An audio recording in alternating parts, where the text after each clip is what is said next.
Hello, and welcome to RealBlend. RealBlend's main purpose is to let you paint textures directly onto surfaces using Vertex painting, while also providing additional tools for mesh creation and modification to help simplify your workflow. I made this asset because in my own game I was struggling to make good-looking environments, and after some research I discovered a technique called Vertex painting. It helped me dramatically improve the look of my game and improve performance by reducing draw calls, since I could add much more details with just a single material. I've included some timestamps here so you can skip around the video at your own pace. Vertex painting is a well-established technique used in games to hide repetition and add surface imperfections.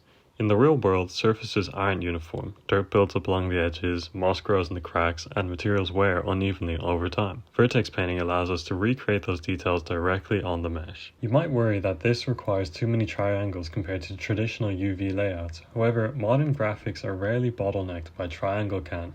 Instead, they are bottlenecked by what we call draw calls. This is essentially a unique material sent to the GPU. RealBlend helps you negate this by grouping many surface details into one material. For example, in this scene, the triangle count has increased by about 30,000 to accommodate for detailed vertex painting. However, we actually save the draw call because we aren't swapping between materials on the walls. Instead of using a brick and a concrete material, we just use the one material and blend between them. I'd also say, given the amount of screen space the walls and floors occupy, it's a very worthwhile trade-off for the increase in graphics fidelity, and you can always paint with a lower amount of triangles. I just picked this target that fit my game. To get started, you want to grab some textures. This is the most important part, so I'd recommend checking out websites like Polyhaven or Ambient CG, which offer free open source licensed textures for you to use in your game.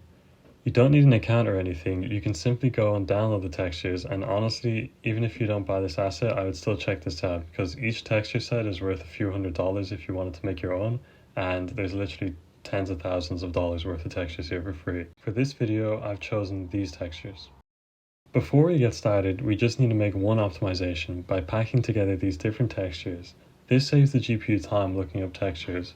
All you have to do is open up the mask packing tool through the menu, Tools, RealBlend, then Mask Packer. Here's how the different channels work. Metallic controls how metallic a surface will look.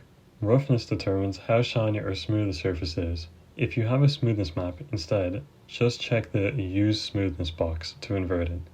Ambient occlusion helps the engine apply small shadows in crevices, and a height map helps the wall stand out and assists in painting, for example, getting grime in between bricks.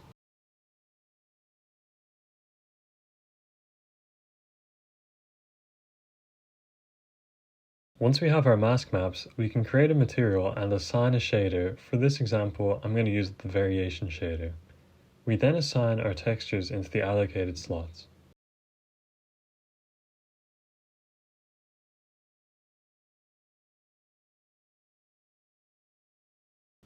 You might also notice this B variation column. I'll showcase this soon, but for now I'd recommend changing the color values to a distinct color like green. Also make sure your textures have the correct settings, such as normal maps being set to normal in the inspector. Next, we'll create a suitable mesh. Open Tools, RealBlend, then RealBlend. Then we can dock this tab here, and we can switch to the Create tab within it. Here you can generate walls, floors, or curved meshes directly inside Unity. You could also use a package like ProBuilder to create meshes, but I just made this one for convenience. For this example, I'll create a basic wall. Using the density slider, we can control how many triangles the mesh has. Each vertex gives us a point we can paint, so a higher density allows us for more detail. We'll start modest and assign the material we created earlier. Now you may notice this is a little ugly, and that's okay. We just need to adjust the new material we've made, but first I'd recommend painting some of the textures on the wall and adjusting the values so that the textures match each other closely. You might also notice this variation button. This links back to our material where each texture set actually has a B variation. You can see where I paint this variation, an alternative version of the texture appears.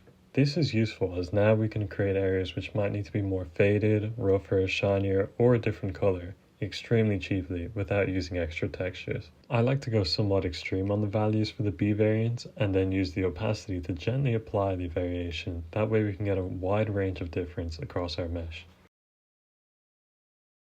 Once you're happy with the values you've set on your material, we can move on to painting. Let's clear off our previous rough work by holding down left shift, which lets us remove paint. One distinction is, while the textures blend with each other, variation paints as an overlay, meaning on top of everything else. So to remove variation, we must be on the variation brush, holding down left shift and painting over it. We can then select the brick texture and hit flood fill to create a blank canvas. And now finally we can start painting. You can see we have a few options, but to start out I usually like to procedurally add some textures since I'm not really that great of an artist and it can save us some time. Coverage controls the percentage of the mesh that will be covered. Opacity determines the strength of the texture application, and edge softness makes the opacity drop off smoothly around the procedural edges. Now that we have a nice base, we can manually shape the look by painting other textures. Use the opacity slider to control the brush weight and softness to create a fall off so outside the brush is weaker than the center.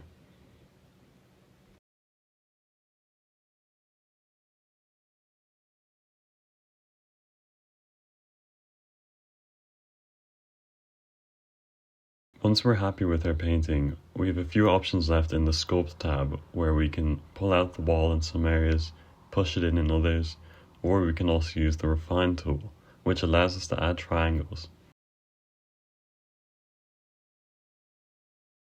This can be useful if we want to add resolution, so we can paint with a custom brush for example. You can see here with the extra triangles, this lets us paint a smiley face.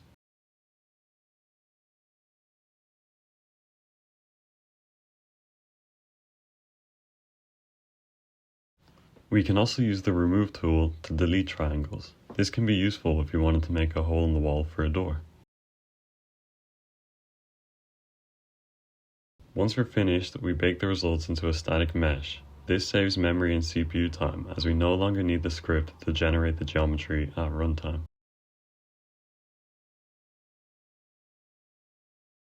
Two other features I briefly want to highlight are wetness painting and the 5-way blend shader. Wetness painting lets you selectively add surface wetness directly onto your meshes.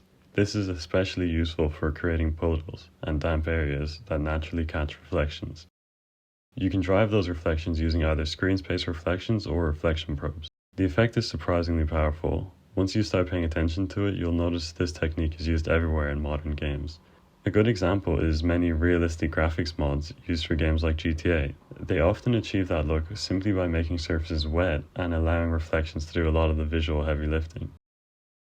The second feature is the 5-way blend shader, which is the most advanced blending option currently available in this asset. It allows you to blend between 5 different texture sets onto a single mesh, making it ideal for complex environments.